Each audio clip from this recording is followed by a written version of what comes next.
Hey Sam, I have some new info you should hear. Recently recovered thanks to your efforts to expand the chiral network. It concerns BBs. I dug this up on my own, just to be clear. No one ordered me to look. And if anyone asked, put it all on me. No need for you to deal with any blowback. You were just listening to me ramble on the wire, okay? Anyway, it looks like Bridges wasn't the first to bring back BB tech. It was a group of separatists. Terrorists opposed to UCA expansion, according to the records. They started using them about 3 years ago. Right around the time Bridges 1 was putting plans in place to head west. Seems these separatists were having trouble with BTs too. And figured that if they could track them, they might be able to steer them into our path. When Bridges caught wind of this, the decision was made to fight fire with fire, to start using BBs as a countermeasure. It's possible yours was commissioned for that very purpose, a fact I think someone may have tried to conceal, judging by the absence of BB-28's service record. I always found it strange that we were so willing to utilize technology we barely understood. Now we know why. We've been aping methods and techniques employed by others from the start. There's more you should know. It's about the original Bridge Baby experiments. Piecing together what little I could find, it looks like they started around the time of the Death Stranding. They were conducted on the island of Manhattan off the East Coast, which was completely and utterly obliterated by what was almost certainly a void-out.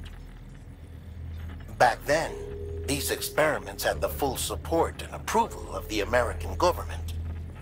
It's all just guesswork, but I suspect the BB program was conceived to help gain a better understanding of the nature of the Death Stranding.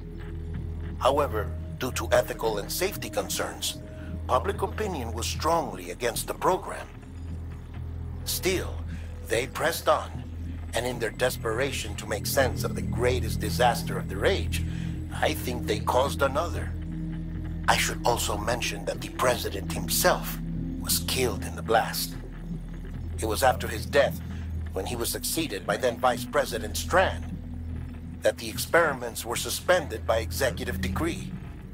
Documents were shredded, facilities were decommissioned, and every effort was made to pretend that BBs had never even existed. Which begs the question how some random separatist group was capable of resurrecting the tech decades later. I'll let you know if I turn up anything enlightening. Sam, check the delivery terminal and review the list of orders.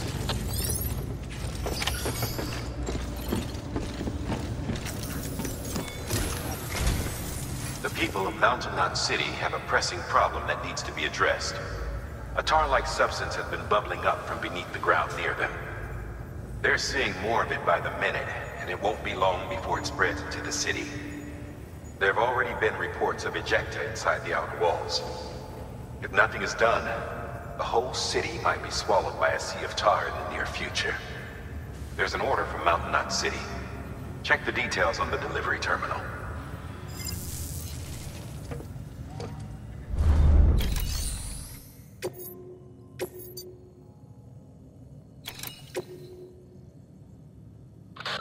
If the theory that tar jets are somehow connected to the beach is correct, then Mountain Knot City may very well be in danger of being consumed by the other side. Which is why they need you to close off the ones in that region before it's too late.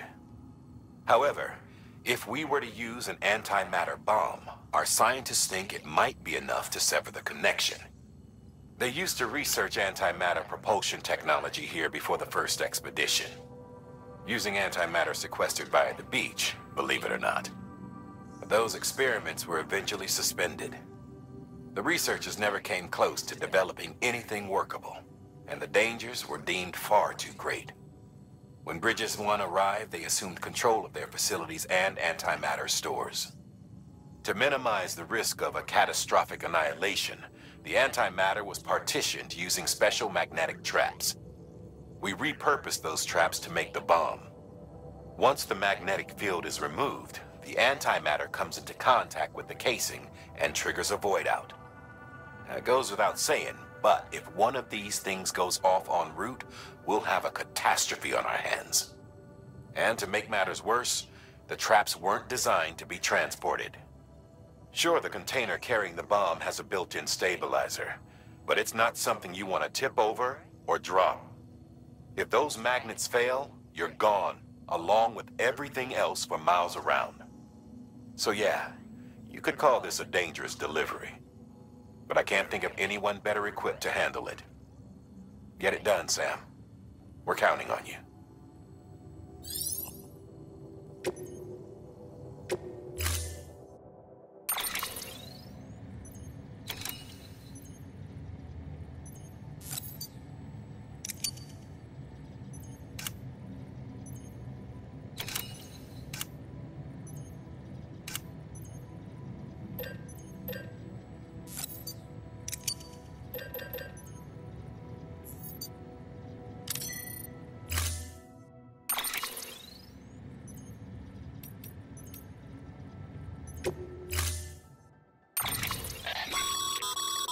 Be advised, Sam. The case for that antimatter bomb was not designed for long-distance transport. The magnetic traps that keep the antimatter sequestered are delicate. A powerful impact, reckless driving, an unbalanced carrier. There are all kinds of ways the traps could fail.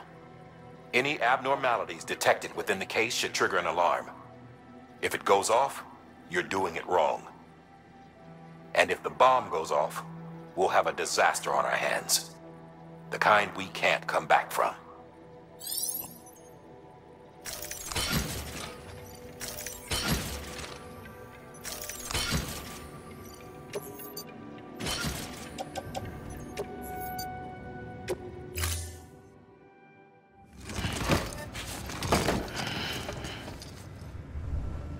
Order assigned.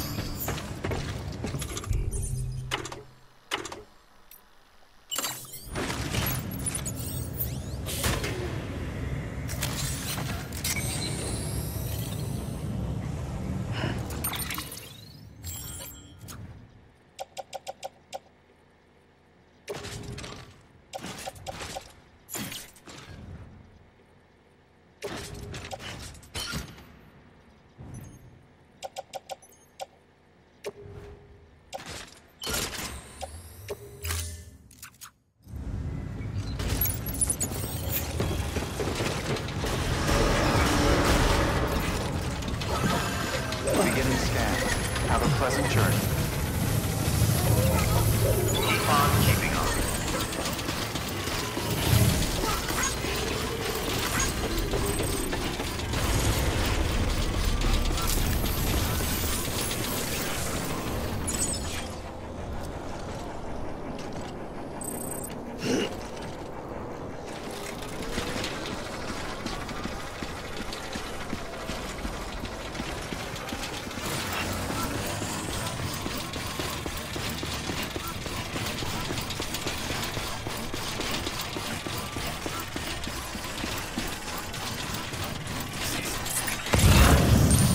Restrictions lifted.